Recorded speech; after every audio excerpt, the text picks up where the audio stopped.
Hello and welcome to this week's video. In this week's video I'm going to look at a Lightroom tutorial and I'm going to give you some tips that the pros use that you might not, that will take your photographs up again to the next level. Now there's a good reason why the pros don't want you to know these, because they really transform your work into something that is just a staggering piece of art. So enough said, let's crack on and let's look at the image that we're going to work on today. Now I took this image last night. It was a dramatic sky. We've had phenomenal weather here in Scotland for the last 5 or 6 weeks, and it all broke down with a storm. So I just ran out with my camera, snapped a shot, and as you can see, it doesn't look that impressive. But what I was trying to capture was the light on the island out in front of me. My camera does have good dynamic range, but as you can see if you look up at the histogram here, I'm very much leaning on the dark side here. So the first thing that I do with all my photographs is I click on the auto button and I see what Lightroom thinks should happen here. Now it's made quite a bit of a difference to the photograph. It's brightened the front and it's raised a little bit of light on that island. But you can see by the bright blue bits down here, I have lost detail in the blacks. So the next thing I'm going to do is I'm going to work on the horizon line, because as you can see it's not level. So click down, transform, click on the auto button. And boom, that's me sorted. So on to tip number 1, cropping. Do not be scared to crop. Now I know there's a lot of YouTubers out there that will say get it right in camera and you don't ever need to crop, and that's all well and good, but this light was very fleeting. It was changing every couple of seconds. It's a handheld image and I didn't really have time to focus on what was round the edges of my frame. I just wanted to capture the light on that island as it was, and trust me, within 10 seconds this had all gone. So I'm now going to look at the crop. I'm going to bring that up. So as I look at the image, what I'm realising is the sky is great, but the foreground is quite boring and there's quite a bit of that. So I'm going to raise that up a little bit. Let's crop that in. And again, this starts to look a little bit messy for me.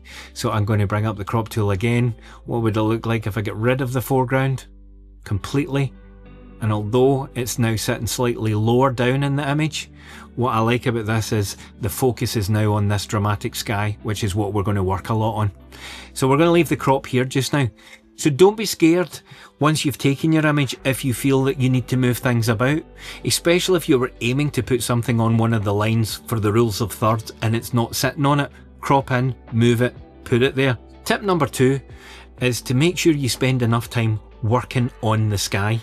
As you can see, I've brought up the mask for the sky and it is overlapping into the mountains. So I'm going to go and subtract, and I'm going to go into the landscape, and I'm going to select mountains and create the mask.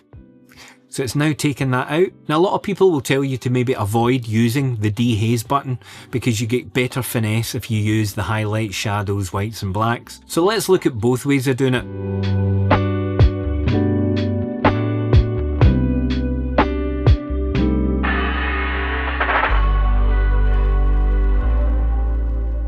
But what I'm going to do is I'm going to reset all of those sliders and I'm going to look at the dehaze.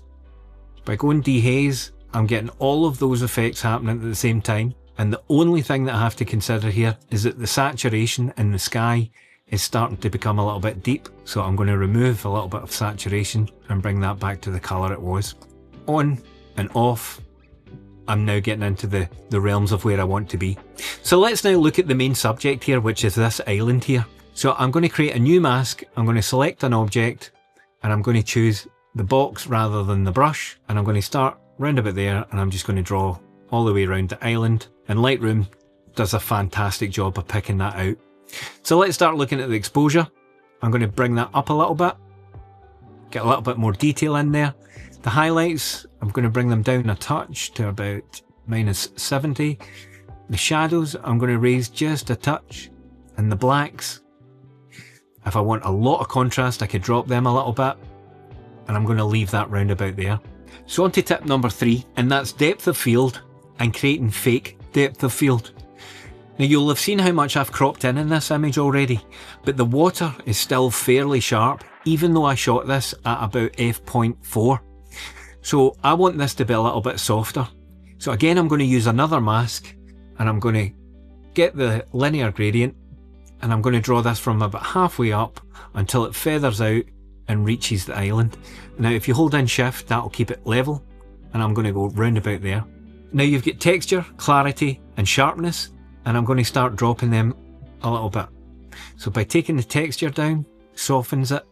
Again, by bringing the clarity down, softens it even more. And again, unsurprisingly, bringing the sharpness out does that too. So for me, it's a little bit less distracting. Again, what I tend to find, the reason I like to do that is that now when you look at this island, which is nice and sharp, it draws your eye into it instead of it bouncing along on these waves. On to the next tip. And the photograph is almost where I want it to be, but it's not exactly staggering. So I'm going to do some colour work on this just now, and this is where you need to be brave. I'm willing to take some steps towards creative license, and one of the reasons for that is, as my friends will tell you, one of my least favourite colours in nature is green, which is a ridiculous thing to say as a landscape photographer. So I'm going to go into the colour mixer and I'm going to look at the hue sliders, and instead of doing all of them individually, I'm just going to click on the sampler button and I'm going to come over to the colour that I want to change, click on it, and I can drag up to bring more green in, or I can drag down to take some green out of it. So I'm quite happy with that there. Now if we toggle that mask on and off, you can see what a difference that's made. Now you could add it's lost a little bit of contrast, and again that's a great thing about putting your masks on and off. It might have lost a little bit of contrast, so I could take the shadows down a touch and add some of that back. The next step when I'm working with the colour is I try to work on a 3-tone or a 3-colour image, and the easiest way to do that again is I'm going to go back into the colour mixer, and this time I'm going to take the saturation down of every single colour. We're starting from monochrome, and the first one I'm going to bring back in is that yellow, and you can see that's starting to warm up, and if we look at the green slider, it starts to push that back up a bit again. So now I'm starting to get the creative element into the shot. We've obviously got the blue of the sky, but it doesn't just affect the sky, it affects the water as well. So I'm going to bring that up to about there. So I now have what I like, which is a 3-colour image. So let's finish working on the colour here. And the thing that I'm not really happy about is this water, because it's dull, it's dark, and it doesn't really add anything to the photograph. So I'm going to look at the water in the mask selection. I'm going to choose that again. Here we are. And I'm going to drop the temperature a little bit on it, because the blue sky was reflecting quite strongly in the water, and you can see it getting darker over here where the cloud above it really started to darken it down. But this part here was really reflecting the sky up there, and I don't want to lose that. Again, an easy way to add colour to water is to drop the temperature. That's ridiculous, but you can see the effect that it has, and if you use it subtly, you can bring that back in, and I'm happy with that there. And now what we're going to do is we're going to move on to the next step, which is dodging and burning. Now in Photoshop there are dedicated tools for this. In Lightroom you need to create your own, but it's super simple, so let me show you.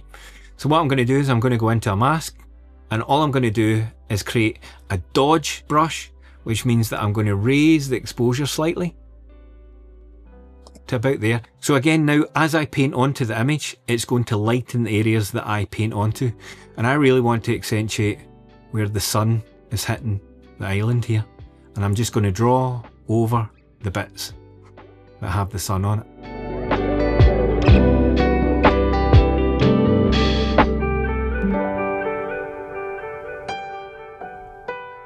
There we go.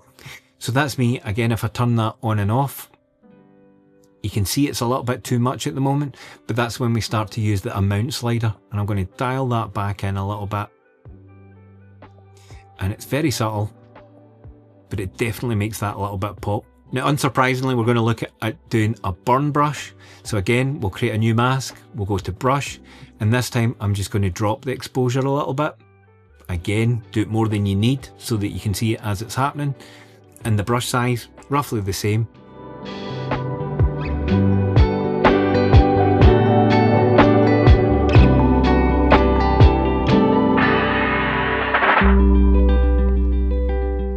So that's dodging and burning. Now you can do this on loads of different subjects. If you've got a mountain face that's got dark parts, light parts, accentuate the light and darken the dark, because basically what it does is it takes your image and makes it a little bit more 3D. Is that you finished, David? Are you happy with the image? Absolutely not. To me, it's still quite flat. It's quite nondescript, and if you're scrolling through Instagram, this definitely isn't going to command people to stop and look at it. So on to the next tip, and that is vignettes.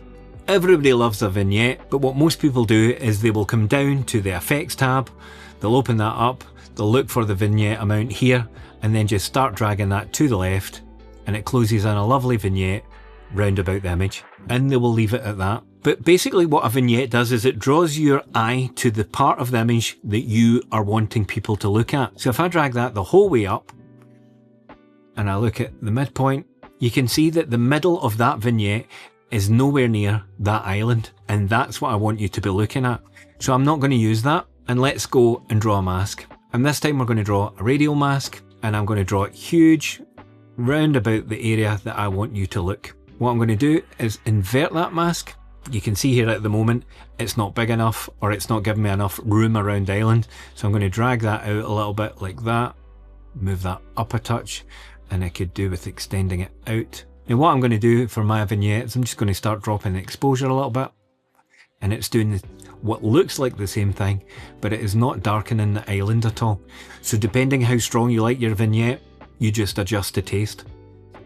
So we're at the last part, guys, and now we're going to sprinkle the fairy dust over the top of the image to make it stand out and just be a little bit more special, especially if you're scrolling through Instagram. A thing that you don't hear me talk about often is presets, because I tend to not use them overly much.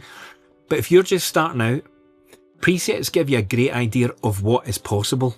So what I'm going to do is I'm going to come over, I'm going to open this up, and I'm going to have a look at some of the presets that are in Lightroom, so you will have these. And if you're looking for super dramatic, then if you go to the cinematic ones, then that's where you'll see these. And what I do is I have a wee flick through them.